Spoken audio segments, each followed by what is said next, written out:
Hi everyone! Today we're gonna read the tale of Artemis, a proud goddess. In the far distant past, on nights when Zeus had retired to rest and the full moon shone bright in the starry sky, a happy party of beautiful Nereids would wander through the woods. A tall, light maiden stood out amongst them, the most beautiful of them all. All the others obeyed her, and when the group made merry in some clearing in the woods, she always proved herself the finest singer and dancer. Her name was Artemis. She was the goddess of moonlight nights and the great queen of the forests. She wore a short smock which emphasized the divine grace of her body, and when the silvery beams of the moon fell upon her, she radiated mythical beauty and imposing dignity. She loved hunting and often carried a gilded bow, while from her shoulder hung a golden quiver filled with arrows which shot always true. Artemis was the daughter of the mighty Zeus and of the goddess Leto. She was the twin sister of golden-haired Apollo, and in an earlier chapter we saw what sufferings Leto went through before she bore her two children. Artemis loved her mother and the other gods of Olympus. She was bold and proud, and woe betide any who slighted her or any other goddess.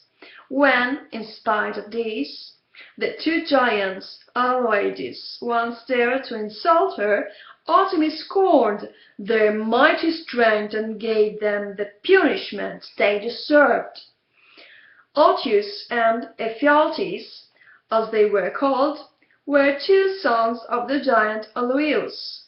Every year they grew 1 fathom in height and 1 cubit in width.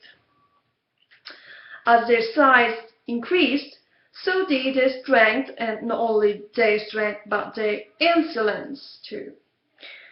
Mere mortals were of no consequence to them, and these they killed simply for pleasure. Finally, however, they became so bold that they even began to threaten the gods of Olympus.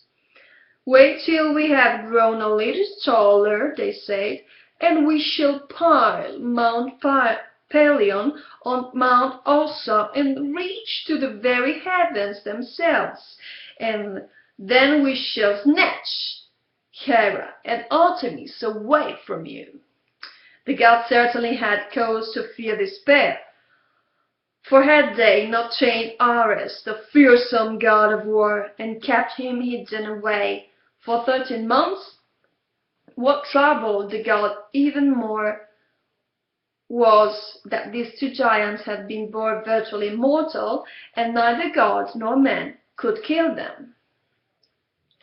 Fate had decreed that they would die only if the one killed the other. Yet how could such an end overtake the two Aloides, whose ambitions bound them together even more firmly than the brotherly blood which flowed in their veins? Artemis, however, had laid her plans. One day, when the two Aloides went out hunting, the goddess trailed them. The two giants were lying in an ambush near each other, waiting for a deer to cross their path. The goddess caught a doe and then released it in a spot where it would pass directly between the two brothers. As soon as Artemis and Ephialtes saw the doe, they both took aim immediately. They bent back their bows with all their strength and loosed their shots like lightning bolts. The goddess, however, made sure they missed the door, and since the target they were aiming at lay exactly between them, their arrows drove home full force into each other's foreheads. Artemis' plan had succeeded. The two allies fell dead. There was indescribable joy when the news of the terrible giant's end became known, and everybody sang hymns of praise to Artemis in honor of her great achievements for God.